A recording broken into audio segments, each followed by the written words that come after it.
The law of self-defense content you are about to enjoy is presented for general educational purposes only. It does not constitute legal advice. If you are in need of legal advice, consult competent legal counsel in the relevant jurisdiction. Welcome, everybody. Welcome. Come on in. Make yourselves comfortable. Welcome to the Law of Self-Defense News and Q&A Show, the first of the new year, January 7th, 2021. I am, of course, attorney Andrew Branca. Thank you very much. Very, very kind of all of you. For those who may be new to these shows, we do them live just about every Thursday, 4 p.m. We did take a break over the holidays, but now we're back on schedule for 2021. So every Thursday, we do these open access, free law, self-defense news and Q&A shows. It's the only content we produce each week that is open access. Most of our content is limited to our law of self-defense members, except for this show. And of course, we use this as an opportunity to expose more of you to what we do at Law of Self-Defense, which is provide plain English analysis of use of force events from a legal perspective based on actual law. The law of self-defense law practice does nothing but use of force cases, meaning self-defense, defense of others, and defense of property. We don't have a generalized criminal defense practice. We don't do DWIs, shoplifting, anything like that. Only use of force law, and we've had that focus for getting darn close to 30 years now. So this is our open access show. I do encourage you to mark your calendar so you never miss it. We do it live both on Facebook as well as for our members at the Law of Self-Defense membership dashboard for those members. And we do make replays, recorded replays of this available on Facebook, our Facebook page, facebook.com/law of self-defense, on our YouTube page, youtube.com/law of self-defense, and of course, again, on the Law of Self-Defense blog at lawofselfdefense.com. Now, this is only a small fraction of the tremendous amount of content that we produce every week. Again, most of that is for our members, but to give you a taste of the kinds of topics we covered just in the past week, just since Monday, let me see if I can pull that down. Try that again.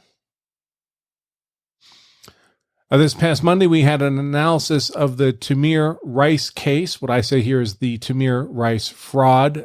This is the fraud that the police were not legally justified in shooting Tamir Rice. You may be familiar. He was a 12-year-old, shocking, I know, in Cleveland, Ohio, who was shot by police. We explain in this blog post why that shooting was completely legally justified under the actual circumstances of that case.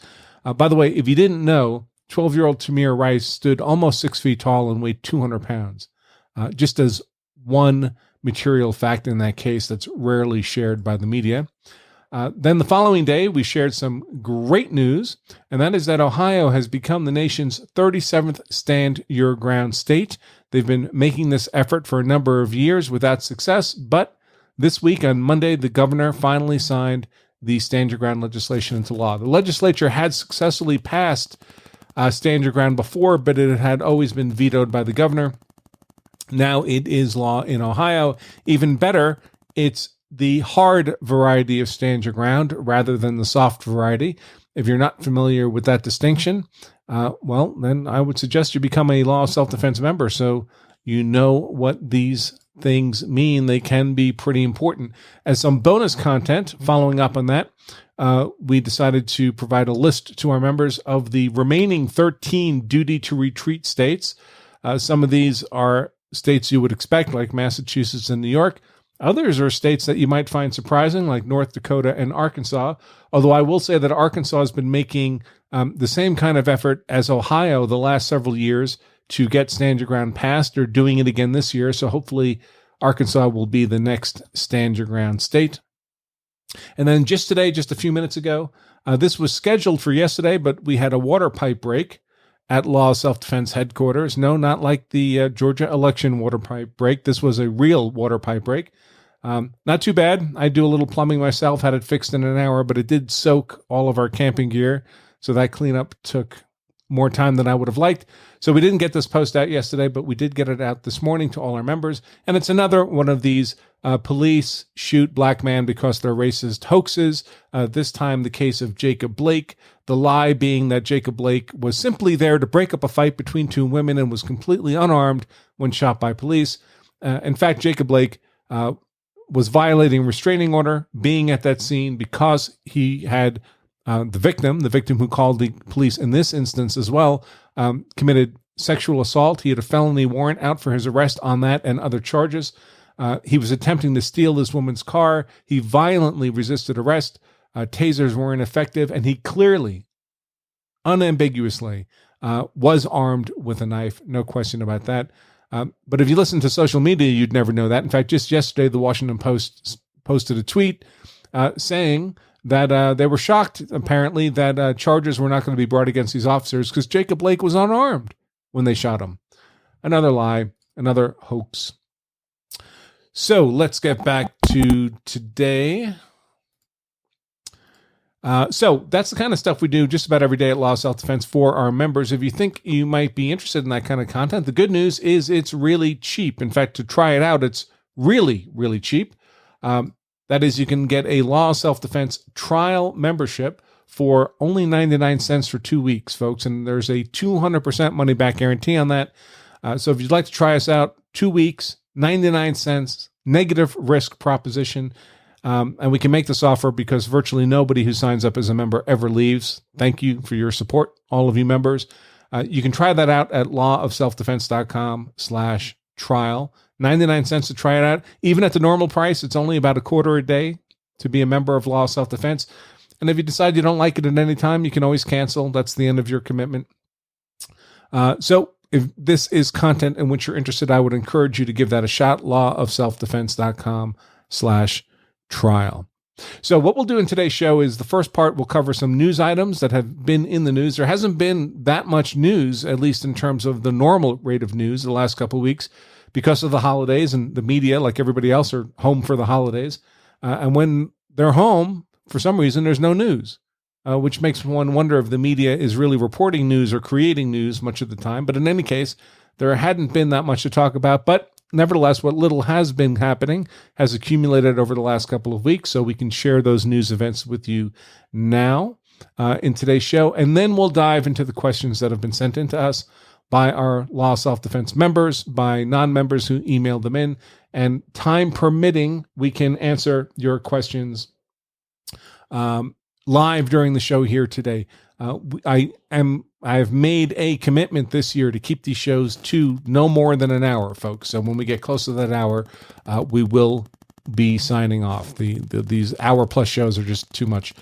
But having said all that, before we get to the substance, I do have to mention, of course, our sponsor, which is CCW Safe. CCW Safe is a provider of legal service memberships, what many people mistakenly call self-defense insurance. They, in effect, promise to pay their members' legal expenses if their members involved in a use of force event. And those legal expenses start big and get bigger fast, folks. For example, imagine a case where you were threatened, you displayed your gun, you didn't fire a shot, didn't hurt anybody. And now you find yourself charged with aggravated assault with a firearm, typically a 10-year, sometimes a 20-year felony. And if you're charged with aggravated assault with a firearm, you're looking at a retainer to your lead counsel on the order of $30,000 to $50,000. And that's just for pretrial work, folks. That's not even for trial expense. If it's a killing case where you're charged with manslaughter or murder, you're easily looking at $100,000 or $200,000 pre-trial expense, and just multiply that for the trial itself. So if you don't have that kind of money stuffed in your mattress, just in case you're compelled to defend yourself or your family, it can be useful to have a financial partner standing behind you to make sure you have the resources you need to fight the legal battle the way you want it fought, as if your life depended on it, because really it does. And that's what CCW Safe offers to do for its members. Now, there are several companies out there that offer similar services. I've looked at all of them, as you might imagine. I found that CCW Safe is the best fit for me personally. I'm a member of CCW Safe. My wife, Emily, is a member of CCW Safe.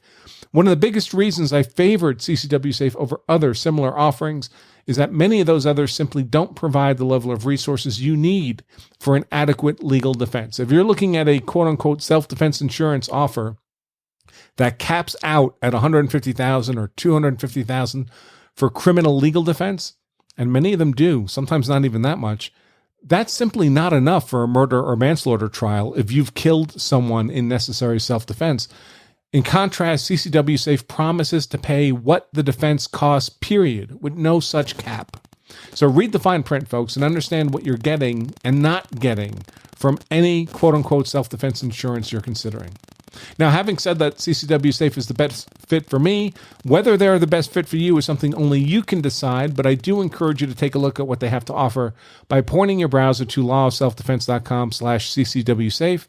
And if you do decide to become a member of CCW Safe, you can save 10% off your membership at that URL, lawofselfdefense.com/CCW Safe, using the discount code LOSD10. That's LOSD for Law of Self-Defense and the number 10. Okay, folks, let's dive into some of these news items now. I'll just touch on these briefly. I have half a dozen or so, but I only want to spend a minute or two on each one. And just to kind of, these were just news stories that were of interest to me, not necessarily major events. One involved, and all these news stories, by the way, will be hyperlinked in the text version of today's show, which you'll be able to find at the lawofselfdefense.com blog, lawofselfdefense.com/blog. We'll take you there, and we'll leave that open access for all of you who may not be members.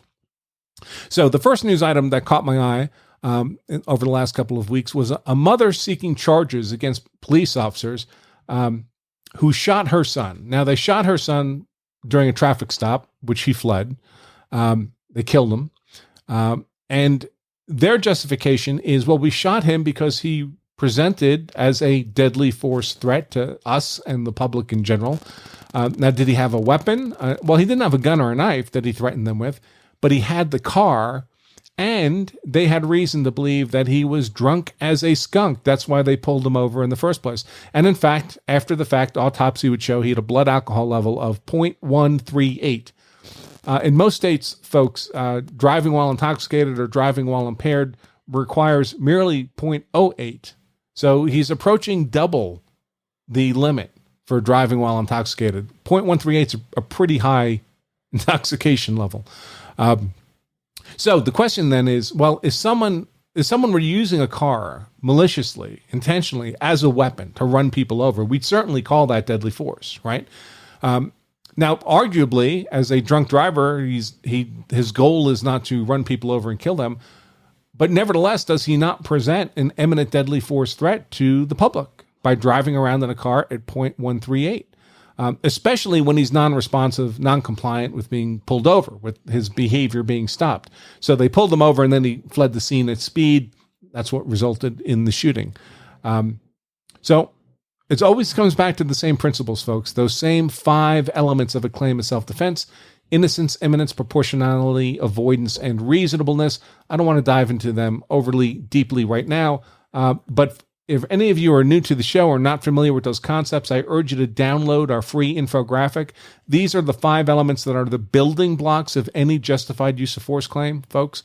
If you don't understand these 5 elements, and they apply in all 50 states, if you don't understand these 5 elements, you can't possibly understand self-defense law. So we make this infographic available for free. It provides a brief description of each of those 5 elements, so you have at least that fundamental working knowledge. Again, it's free. Doesn't cost a penny. It's a PDF download, and you can get that at lawselfdefense.com/elements. But these apply to every use of force scenario under American use of force law, no matter what state you're in, and it applies to this scenario too. And the fundamental question is, well, did the police who used this force against this young man, this highly intoxicated driver, did they have a reasonable perception that he presented an unlawful, imminent, deadly force threat to themselves or to others? If the answer to that is yes, they had that reasonable perception, then their use of deadly defensive force, as in the form of self-defense and defense of others, would be legally justified. And it's not hard to see an argument here where someone driving around at speed, fleeing from lawful stop and arrest with a blood alcohol level of 0.138 would present to the officers and the public an imminent deadly force threat. Even if that wasn't his particular intent, even if his intent was only to escape, the danger of death or serious bodily injury nevertheless is there. Another interesting case that caught my eye, the headline has to do with no-knock warrants. So Georgia apparently is considering doing away with no-knock warrants. A number of other states have already done this. Florida's done this, 3 or 4 other states. And those of you who have been for a while members of the law of self-defense community will know I'm no fan of no-knock warrants. I think they have a genuine, legitimate purpose in a very narrow scope of cases.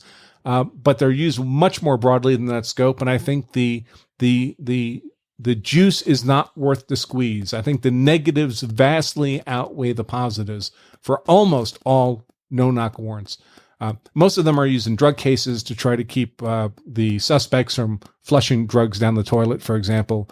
I'm no big fan of the war on drugs either. I think that juice isn't worth the squeeze either, but that's a separate issue, obviously. But the kind of cases I imagine where it would be justified, where there would be exigent circumstances justifying a no-knock entry, might be a kidnapping case, for example, where you don't want to give the kidnapper notice that you're there to kick in the door, because then they'll kill the kidnapped victim, right? Or at least that would be the concern. But that's rare. Where no-knock warrants most no-knock warrants are not used in that kind of, what I would argue would be a legitimate scenario. So a lot of people are fed up with these no-knock warrants. Sometimes police go to the wrong home. A gunfight ensues with perfectly law-abiding people for no good reason. So I can certainly see the public policy arguments against no-knock warrants. I do have to say that I find it unfortunate that most of these prohibitions of no-knock warrants don't have that exception for things like kidnap cases. That would be a much more well thought out limitation on no-knock warrants than the kind of general bans that I tend to see. But nevertheless, can't expect too much from the legislature. But what caught my eye really about this Georgia no-knock warrant article was not so much the no-knock warrant part, but as an additional component to this legislation, they're also looking to make a drastic change to Georgia citizens arrest law. And their argument is, hey, our citizens arrest law is overly broad. It was drafted in the mid-1800s, a different era before there were professional police departments in most places, where the citizens were expected to be the law enforcement in their community. They needed that power of arrest, and the law gives them a very broad power of arrest, just basically a reasonable suspicion that a felony may have been committed or a crime was committed in their presence is sufficient for them to make a lawful arrest of another citizen, and that law is no longer appropriate in modern times. And I would suggest that's a pretty good position. I think I would be inclined to make that argument myself. But what's interesting about that argument is that the people making it feel it needs to be made. And I think one of the reasons they feel it needs to be made, after all, the mid-1800s was a long time ago, folks. It was over 150 years ago. And they're only talking about changing Georgia citizens arrest law now, constraining it now. Well, the reason they are, of course, is because of the Ahmaud Arbery case and the McMichaels and this Roddy Bryan, who pursued Ahmaud Arbery after they saw him or were alerted to him apparently committing a felony burglary of a residence and then fleeing the scene. They pursued him. They were armed.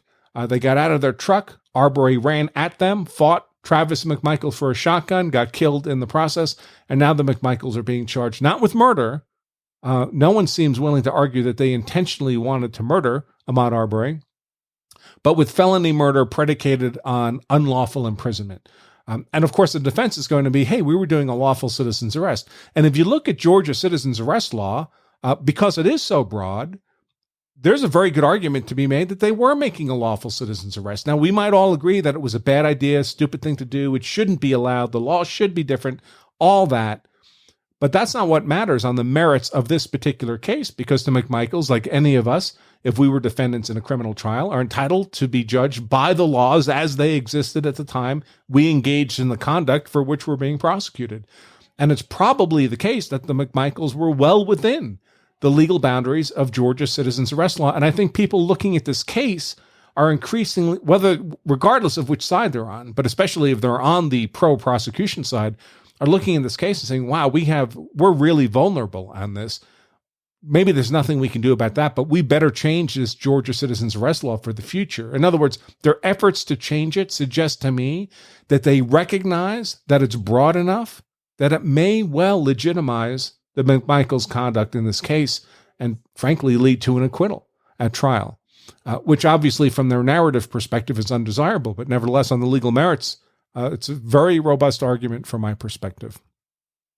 I'll mention also that Kentucky is also considering getting rid of no-knock warrants, to get back to the no-knock warrant topic, largely because of the Breonna Taylor case. Breonna Taylor, of course, was visiting with her appears to be drug-dealing boyfriend when the police made they had a no-knock warrant, but they did, in fact, knock. There are witnesses from adjoining residences who heard them announce themselves. But in any case, they were fired upon by the drug-dealing boyfriend inside the apartment. They returned fire. One of those rounds struck and killed Breonna Taylor. So now that's driving an impetus for Kentucky to do away with no-knock warrants as well. I mean, on the merits, I don't see what difference it would have made because the police did, in fact, announce themselves in this instance. But nevertheless, there we go. And again, I'm not a particular fan of no-knock warrants, so I don't have much trouble with that. Another news story touched upon the Ahmaud Arbery case again, and that is the McMichaels lawyers are asking the judge, they're not at trial yet, these are all pre-trial proceedings, they're asking the trial judge, before the trial starts, to prohibit the prosecution from referring to Ahmaud Arbery as a victim in this case. Now, it's an understandable request from the defense because, of course, their position is that their clients were the victims. Their clients were the victim of Ahmaud Arbery's attack. And by calling Ahmaud Arbery the victim, or if they allow the prosecution, if the judge allows the prosecution to call Ahmaud Arbery the victim, it's as if the court is undercutting their defense itself, which seems inappropriate. Of course, in normal parlance, if you read an appellate court decision about any use of force event, they do refer to the person against whom the force was used as the victim, but those are always, by definition, cases in which the defendant got convicted at trial. So he argued self-defense and got convicted, so he lost, and now he's appealing his conviction. And once you're convicted, you're no longer presumed innocent, you're presumed guilty. But at the trial level, it would seem reasonable to make the argument that, hey, until they've been adjudicated guilty, they're presumed innocent, and as long as they're presumed innocent, we don't know who was the victim. That's the open question. That's why we're having the trial. And the reason I bring this up is not just for that point, for that particular case, but to remind everybody that this pre-trial stuff sounds like it would be boring and administrative, but folks, this is where the legal battlefield is being defined. What you're allowed to say, what you're not allowed to say, what evidence is admissible, what evidence is not, what experts will come in, what experts won't, what pre-existing knowledge will be admissible and what pre-existing knowledge won't be admissible, what's relevant and not relevant. Well, the character of the person who attacked you, their criminal record, will that be admitted before the jury? Because remember, whatever's not admitted, the jury never sees or hears. And if they don't see it or hear it, it cannot inform their decision-making in coming to a verdict. So this is where the playing field, this is where the battlefield is being defined. It's in these pre-trial hearings. So they're not only important, in some senses, they're everything. I mean, because they decide what you're able to do. It's like defining your army before you go into battle. You want your army to have particular characteristics, numbers, weapons, capabilities, and so forth. And that's what's being decided in these boring administrative pretrial hearings. Everything. And if you gave me control over the pretrial hearing process, I'd win every case because I'd make sure to define the battlefield in the way most favorable to me. Now, of course, in the American legal system, we have an adversarial process. We have the prosecution demanding things favorable to it and objecting to things favorable to the defense. The defense is doing the reverse, and the judge is making those judgment calls, obviously, about those demands and objections, hopefully within what's normally a fairly well-defined framework of what's allowed for evidentiary purposes and so forth. So, another interesting story involved Kyle Rittenhouse. Of course, Kyle Rittenhouse was another Kenosha case. He defended himself against a mob attack in Kenosha. 3 particular individuals attempted to apparently or actually kill him. He successfully defended himself against those attacks. Now he's charged with various degrees of murder and other use of force felony offenses for that defensive conduct. And he's going off to trial. Now, we mentioned early on, trials are expensive, especially if you've killed someone. A killing case easily spend hundreds of thousands of dollars.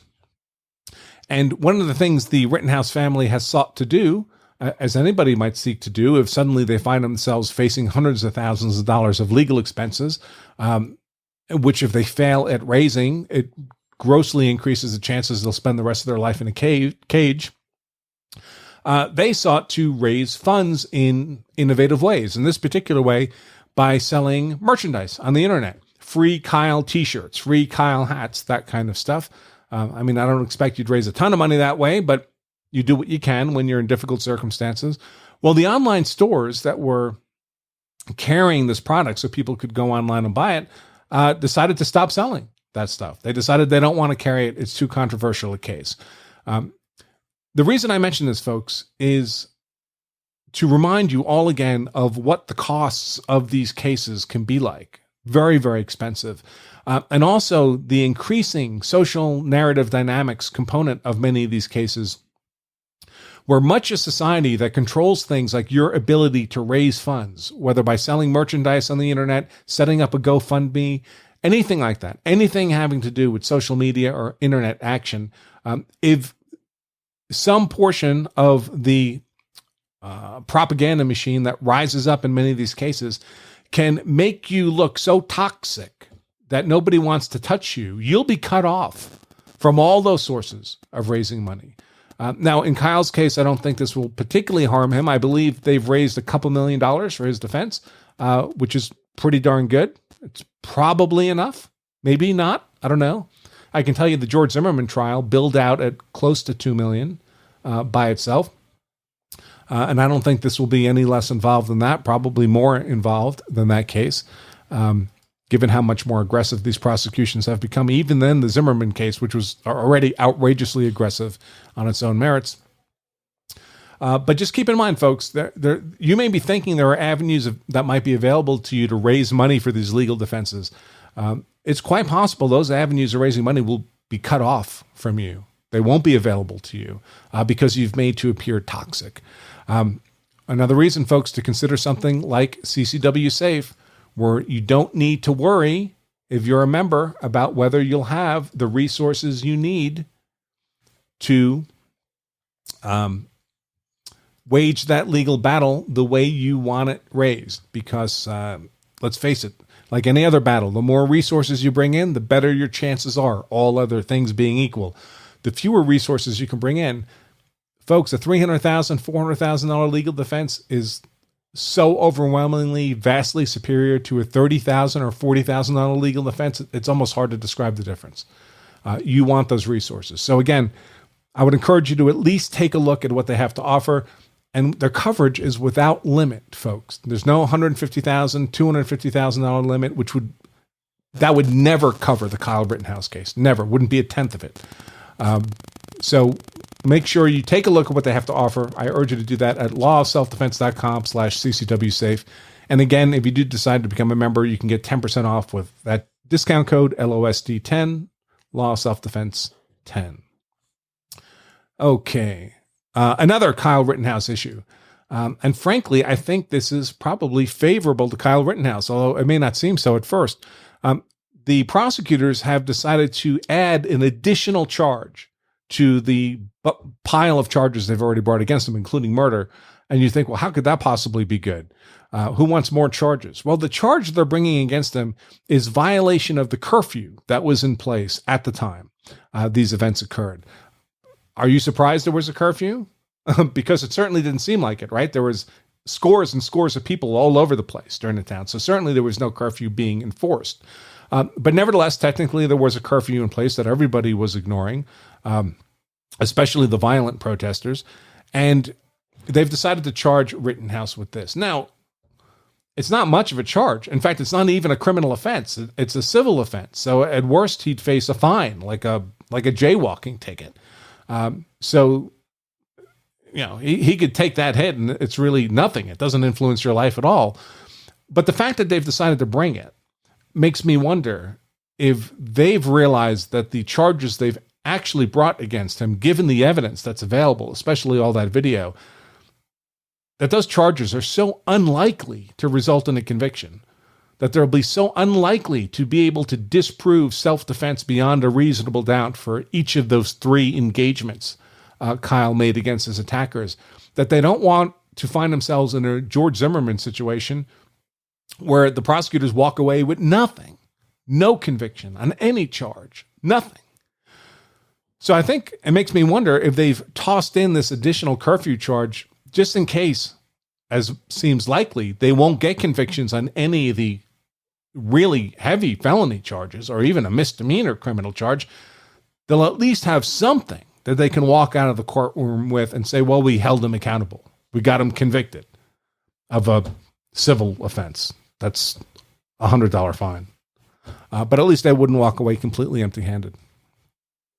Another interesting story here was I believe it's the San Francisco district attorney, as many of these George Soros funded district attorneys tend to do, has basically announced that there's a whole slew of violent and property crimes that he's simply not going to prosecute. So you walk into a store, you steal a couple $100 worth of stuff, you walk out, it's not going to prosecute you for that. Drug offenses, certain violent offenses, just not going to prosecute. So a free-for-all for all those criminals. And so he's the head prosecutor. He gets elected. All the other prosecutors in the office get hired. They're bureaucrats. They're civil servants, basically. And they've actually gone to court and filed a request for a judge to order him to not do this. Now, they're not doing this out of the goodness of their hearts, folks. They're not doing this because they care about the normal people living in San Francisco. These are, after all, just other San Francisco prosecutors. They're doing this because under California law, they may be personally liable if they don't pursue some of these actions. So, for example, one of the things the prosecutor won't go after is the California 3-strike type provision. So he's ordered his prosecutors not to make strike arguments in court. And his prosecutors are saying, listen, I'm legally bound to make those arguments if the facts support it, if the person actually does have prior strikes. And by the way, if you get 3 strikes, it could be life in prison. So it's a big deal for the defendant. And the prosecutors are saying, hey, I'm liable if I don't pursue those strike arguments. So please, judge, order the prosecutor to not order us to not do that. But they're not doing it out of the goodness of their heart. They're doing it because they're afraid of personal repercussions. Folks, that's the way the system's supposed to work. When we have these runaway nut job prosecutors who simply don't want to do their jobs. The way to build a system is not to hope that you get well-intentioned, good-hearted people who want to do the right thing. That's good if it happens, but you can't count on that. The way to build a system is so if they don't do the right thing, there are personal repercussions for them. People will ultimately do what's in their own self-interest. Right now, without any personal repercussions, it's in these prosecutors, these Soros-funded prosecutors, it's in their interest, their political interest, to do exactly what they're doing. These criminals are their constituents.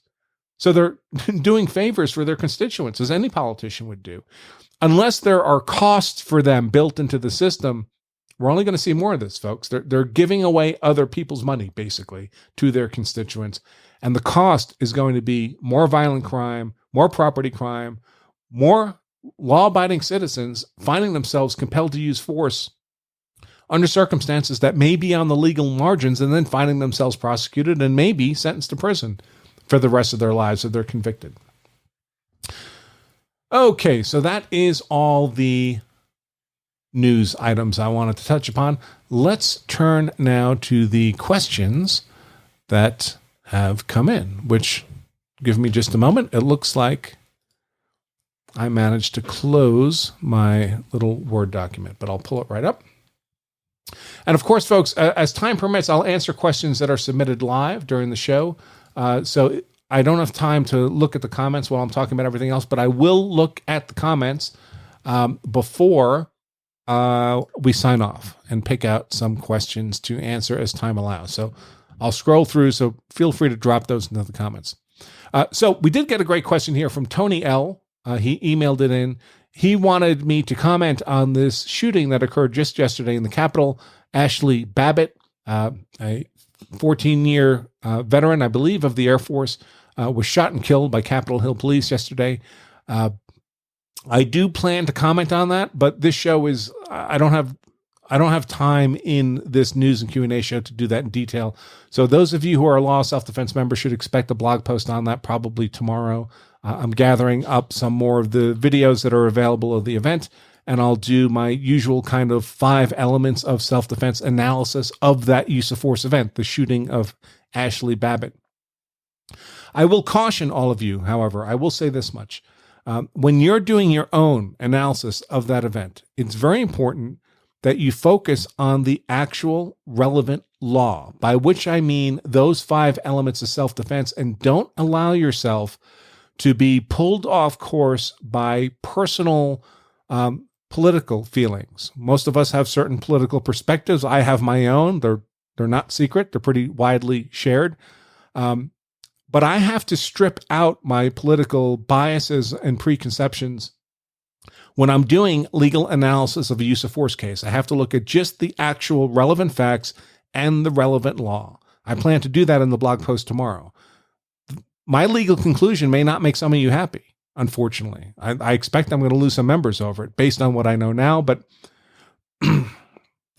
as I say, I'll be looking at more videos, more relevant evidence before I write the blog post tomorrow. But the way to get into trouble on understanding how self-defense law applies to any particular instance is to allow yourself to get distracted and misled by biases and preconceptions. You have to stick to the actual law and the actual facts and not speculate in an evidence-free way or allow irrelevant facts or knowledge or biases to influence your analysis. So I caution you all to be careful about that. Okay, so we got a question from John N. He's a student in our Law Self-Defense Instructor program. Thanks, John. I appreciate that. Let's see. If any of you would like to learn more about our instructor program, I'm just checking the shortcut URL to make sure it still works correctly. I believe you can just point your browser to lawofselfdefense.com/instructor. Yes, that will work. And John's currently a student in that program. We've put a lot of students through that program. To my knowledge, it is the single most comprehensive, in-depth, but still plain English education in self-defense law available anywhere. It's the equivalent of a law school semester-long class in use of force law. If any law school taught this stuff at that level, which to my knowledge, unfortunately, they don't. Every lawyer should be taking this class, at least every lawyer planning to do criminal defense. But if you'd like to learn more about that, it's at lawselfdefense.com/instructor. Normally, quite a few people who are listening in on the live show can comment on this. Many of them are instructor program graduates, so if they'd like to share their own experience in the comments, that's fine as well. And again, that's lawofselfdefense.com/instructor. But John asks, he says, I'm currently enrolled in your instructor program.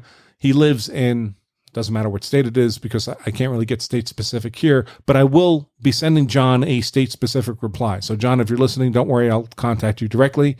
Just as a courtesy for being a student in the instructor program, I'll send you feedback with specific statutes and relevant law and all that to your question. But more generically speaking, he lives in a state where the no gun signs do not have the weight of law, criminal law, he's saying, on a private business. So a private business can put no gun signs on its building, and if you ignore that sign, you see it and you say, to heck with that, you go in anyway. It's not a criminal violation. You have not committed a gun crime for doing that, as some states do, right? In Texas, they have the 30-06 signs.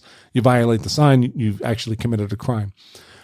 But when you do that, when you violate the terms for entering a private residence or a private commercial building, you are committing a simple trespass. So trespass simply means, it doesn't just mean stepping on someone else's property, it means stepping on someone else's property without permission, which also means in violation of the conditions that they've informed you of for stepping on the property. So any private business is privileged to say, hey, you can't come in here with a gun. It's their private property. If they don't want you in there with a gun, that's up to them. If you step in anyway, now you're present without their permission in violation of their conditions. So technically, you're committing at least a simple trespass. Now, normally, of course, if you're carrying concealed, nobody knows. It's not an event. Nothing happens. But if they become aware that you have a gun and they don't want you there, they can order you out of the store. And if you don't leave the store, you're committing a trespass. I mean, technically, you're already committing the trespass. But normally, if you leave, they'll let it go at that. But what happens if you're doing that? You're engaged in that conduct. You're committing that simple trespass, and then a robbery occurs, and you decide to take your gun out, or you're attacked by some lunatic with a machete, whatever the case may be.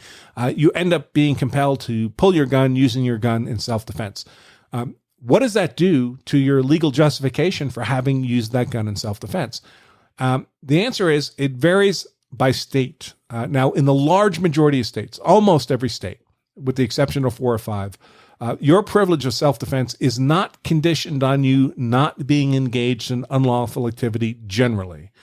There may be facets of your self-defense claim that are conditioned on not being engaged in unlawful activity generally, like stand your ground. Excuse me.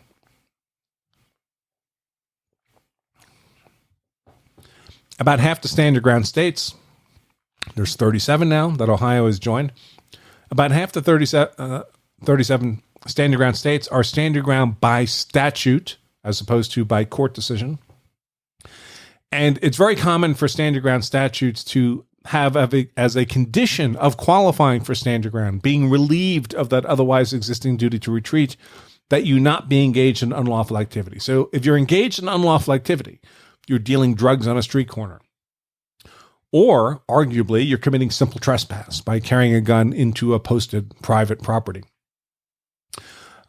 So if you're engaged in that unlawful activity, you may not qualify for stand your ground because you violated that condition, but you still qualify for self-defense generally. You've just lost that relief from a duty to retreat. You've reacquired that legal duty to retreat, if safely possible, before you can defend yourself. So normally committing the simple trespass wouldn't have any effect on your substantive right to self-defense. Having said that, there are a few states that do condition self-defense itself on not being engaged in unlawful activity. And in that case, you could be in trouble. The prosecution could argue, hey, you don't qualify for self-defense because you were committing trespass. That's unlawful. And therefore, you've violated one of the conditions for self-defense. So the first thing you would need to know is, are you in one of those handful of states? And again, John, I'll get back in touch with you personally to talk about the circumstances in your particular state. So you need to make that determination first. Then, of course, I have to also say, listen, I'm an officer of the court, so I can't encourage anyone to commit even that simple trespass. That's a decision you need to make for yourself, whether the risks are worth the benefits, regardless of whether or not you might lose self-defense generally or not. Only you can make that call. Just, be an adult. If you make the call and it goes bad, well, don't do the crime if you can't do the time. That's a decision only you can make. I got a couple questions here from Scott M. About excited utterances and statements against interest. These are statements you might make at the scene of a crime and how they might be admissible in court as evidence. But Scott emailed me just before today's show. His daughter got into a little fender bender. So I'm going to delay those questions until next week when he can participate live with the rest of us. Got a question from Paul M., a platinum member.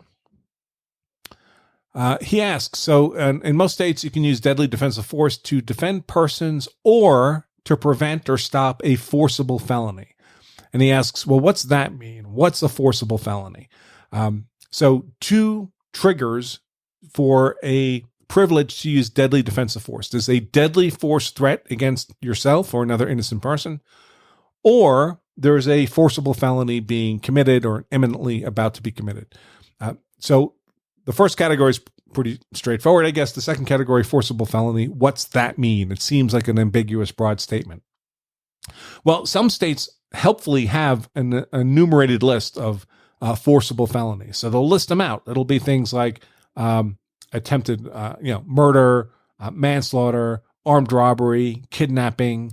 But what they all have in common is that there's baked into the cake of the criminal offense a deadly force threat. And by deadly force, of course, we mean a force readily capable of causing death or serious bodily injury. These are all crimes that have baked into the cake a threat against persons. In fact, many of the states that have a helpful enumerated list of forcible felonies will also have kind of a catch-all at the end where they'll say, and any other crime that carries an inherent risk of death or serious bodily harm to others.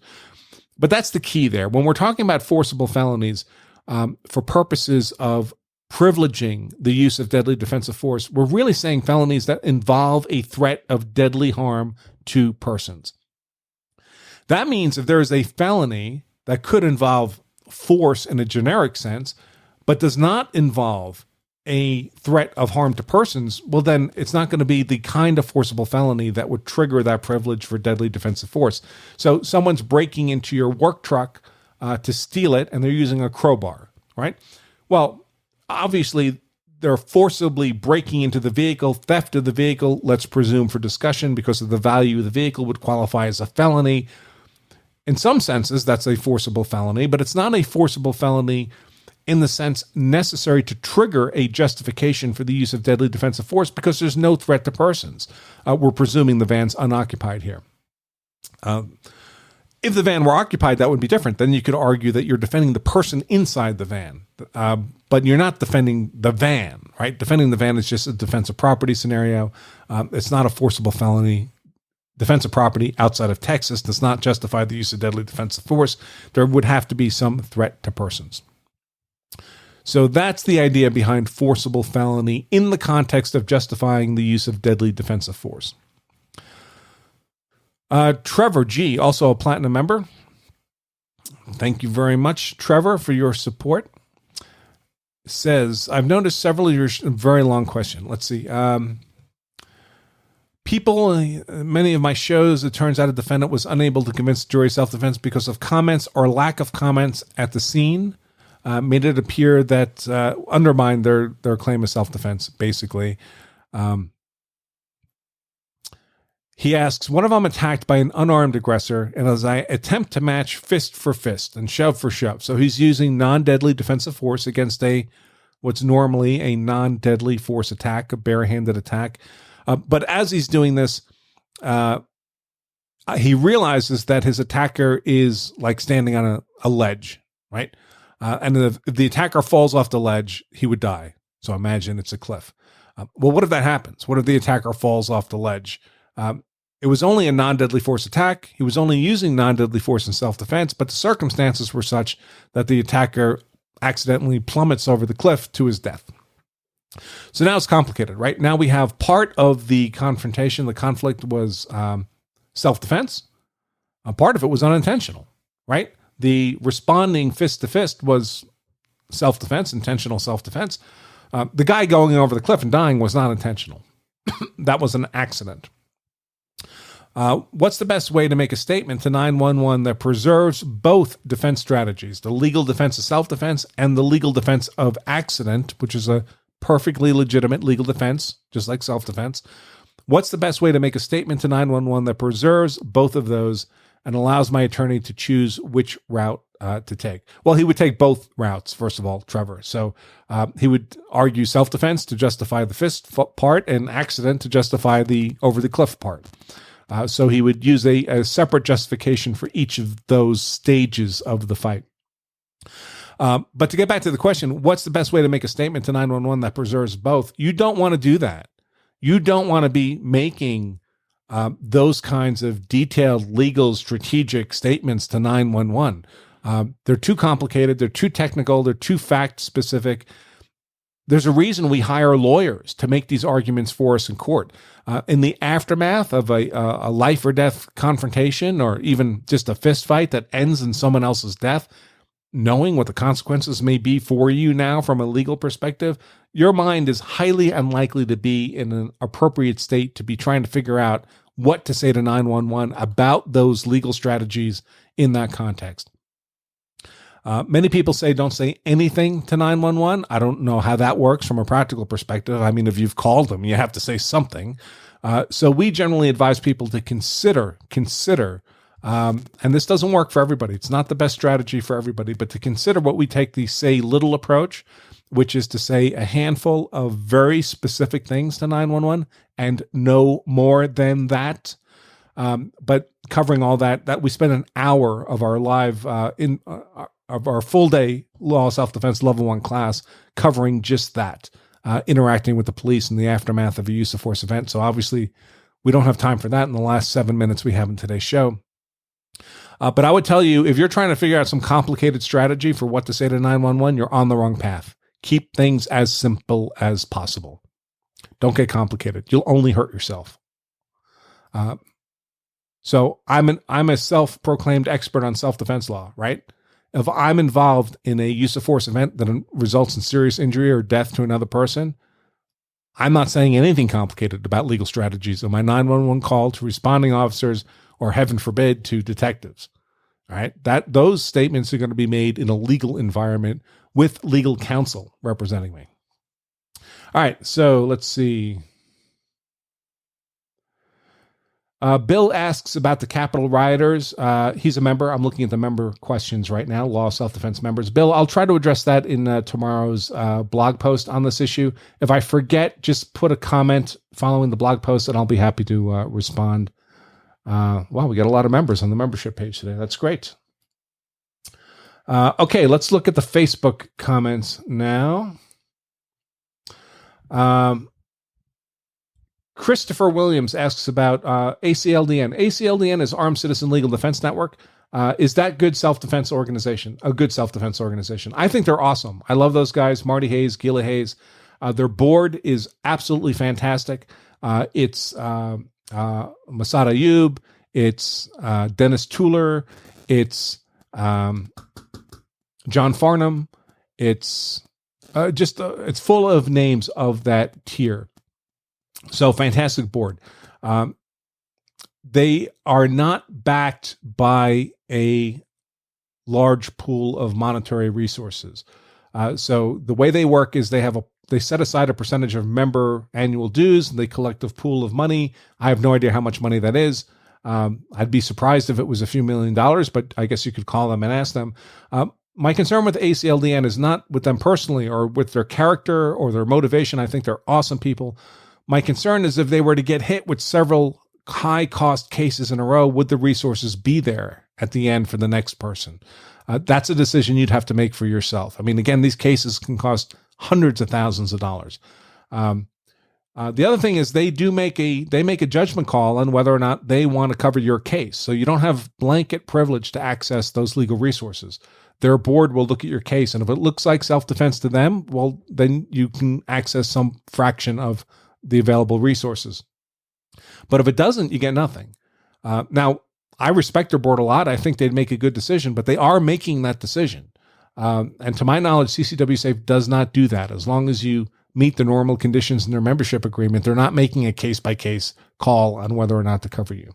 So whether that matters to you or not, again, that's why I say CCW Safe's not perfect for everybody. It's the best fit for me. Whether it's the best fit for you, you have to make that decision. But ACLDN is certainly an alternative I would encourage people to take a look at. No question about that. Good people, good program. Let's see. Back up to the top. Hey, Travis, my buddy, motorcycle buddy Travis, signed in. Rich, nice to see you. Will Parker, of course. Will Parker is a graduate of law self-defense instructor program. He's up in Kalispell, Montana, a beautiful place, almost Canada, not quite there. Great instructor. He's hosted me for many classes. Great shooter too. So if you're up in that area of the woods or can convince him to come to you, I would encourage you to reach out to Will Parker. Let's see. Ken asked, do the 5 elements apply to the police? The 5 elements of self-defense, those are the 5 elements: innocence, imminence, proportionality, avoidance, and reasonableness. I'll put that free infographic post back up here again, lawselfdefense.com/elements. The answer is yes. In a self-defense claim, the same 5 elements apply. Now, they may apply in a slightly different tone or flavor. So, for example, the element of innocence basically requires that we were not the initial aggressor in the fight. If you're the initial aggressor in the fight, the first person to threaten or use force, you lose the element of innocence, you lose self-defense. So police are often the initial aggressors in a fight in the sense that they're the first to threaten or use force in the course of, say, making a lawful arrest of a non-compliant suspect, right? They're going to initiate the use of force if the suspect remains non-compliant in order to compel compliance with the lawful arrest. Now, they're still subject to the element of innocence in the sense that an officer is not allowed to initiate any force he wants. He can't just walk up to somebody in a mall and punch him in the face for no reason. The force has to be lawful, meaning it has to be privileged within the scope of his duties. But if it is, he still qualifies for innocence, even though he may have initiated the force, whereas that would not be true for me, a non-police officer. So the elements apply, but they may apply a bit differently than in a police law enforcement context than they would in a non-law enforcement context. Let's see. Got about a minute left.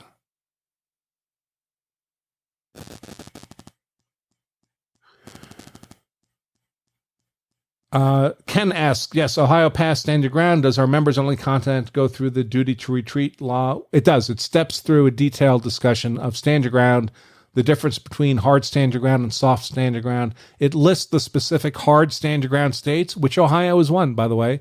One of those, the stand your ground statute they adopted is hard stand your ground. Explains what those are. It lists the states that are hard stand your ground states with links to the relevant statutes or court decisions as seems appropriate. By the way, I caution, for those of you in Ohio, the law passed, but it does not go into effect until April 4th of this year. So until then, Ohio is still a stand your ground, Ohio is still a duty to retreat state until the law goes into effect on April 4th. All right, folks, the last few seconds of the show, I will take this opportunity to wrap things up. Let me put the big title up here. And to remind all of you that if you carry a gun so that you're hard to kill, which is certainly why I carry a gun, so that I'm hard to kill, my family is hard to kill, well, then you also owe it to yourself and your family to make sure you know the law so that you're hard to convict. All right, folks, I hope a bunch of you decide to become members, but in any case, I hope to see a bunch of you again next Thursday, January 14th, 4 p.m. Eastern Time, for our next Law of Self-Defense live news and Q&A show. I'm attorney Andrew Branca for Law of Self-Defense. Stay safe.